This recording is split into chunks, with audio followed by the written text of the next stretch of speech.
Ibig sabihin, kapag dumating ang araw na may emergency ka, di mo agad to mawi-withdraw. Kasi dapat hindi mo ginagamit siya for emergency. Paano nga ba bumili sa Philippine stock market at ano ba dapat yung bibili natin? So, ang pag-i-invest sa market, meron akong tinatawag na dalawang category para i-consider para bumili tayo at magbenta ng stocks. We have fundamental analysis and technical analysis. For the fundamental analysis, dyan natin malalaman yung isa-search natin yung longevity ng company. Sino ba yung CEO? Kamusta ba yung behavior ng company? Kamusta ba yung pag-grow ng company throughout the years? And yung technical analysis, doon naman papasok yung, kasi ako personally, I'm a trader. So, I analyze the market. Binabasa natin yung behavior ng kandila, yung ano nangyayari sa pagba ng merkado.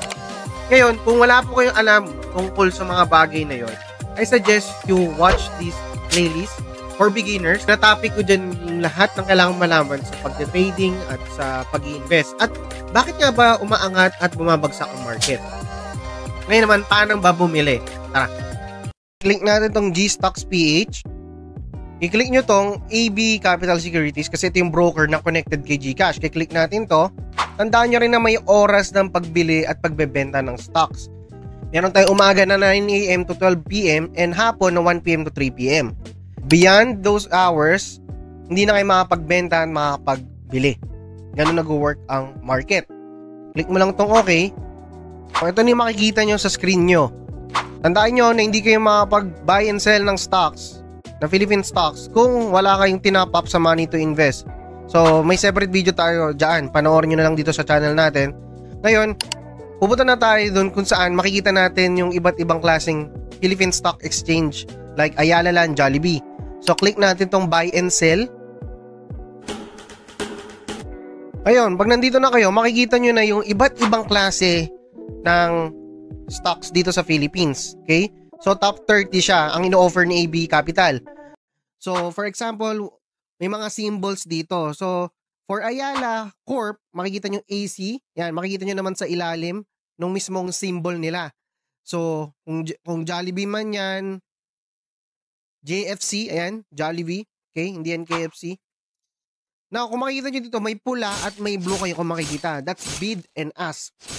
Yung bid na yan, yan yung price ng ino-offer ng broker para bilhin mo yung yung stock. So, for example, sa JFC, 307 daw yung bid price. So, hindi porket 307 yung bid price is 307 yung current price ng stock ni Jollibee. Minsan, yung bid price may kasama siyang spread. Para malaman nyo kung ano yung spread, panoorin nyo yung beginner's guide natin na playlist kung ano ibig sabihin ng spread. Ganun din sa ask. Yung ask naman is kung magkano yung ino-offer ng market para mabenta mo yung asset mo. So in this case, ang bibilin natin, ganun din sa ask. Yung ask naman is kung magkano yung ino-offer ng market para mabenta mo yung asset mo. So in this case, ang bibilin natin is URC. Kasi mayroon na talaga akong binili sa URC. Magdadagdag lang ako sa ininvest ko before. So kiklik ko tong URC o Universal Robina. So makikita nyo dito may button ng buy and sell. Okay? Sa baba naman is yung chart na kung saan binabasa natin as investors or traders.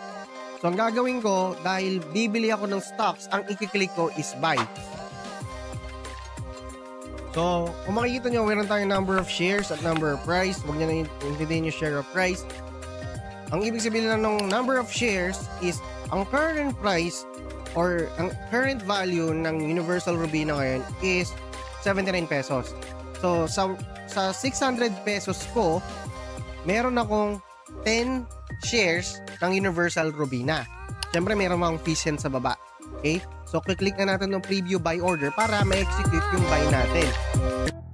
Makikita nyo lahat to. Yan, kasama yung fees, yung value, lahat ng order nyo, pati instrument. Okay? Nandiyan din yung account and limit. So, click ko na tong place order. So, while we wait para pumasok yung order ko, kailangan nyo rin tandaan na may minimum pag-i-invest dito sa AB Capital. Usually, it ranges to 500 to 1,000 pesos. Bawal ka mag-invest ng below that. Tandaan nyo, ang market, umaakyat, bumababa. So, minsan matagal na rin pumasok yung order natin, lalo na hindi real time naka-order na tayo. Yung nakita nyo may check, and makikita nyo rin may 2x dyan. Bakit? Kasi honest review na talagang matagal mag-buy and sell. Unlike dun sa mga phone trader ka, mas mabilis tayong makapag-buy and sell sa mga platform. Pero with AB Capital, so di ko alam, maybe because of liquidity, but inabot ako like a week bago pumasok yung order ko, no? So I think it's also a good thing kasi ibig sabihin kapag dumating ang araw na may emergency ka, di mo agad to mawi-withdraw kasi dapat hindi mo ginagamit siya for emergency.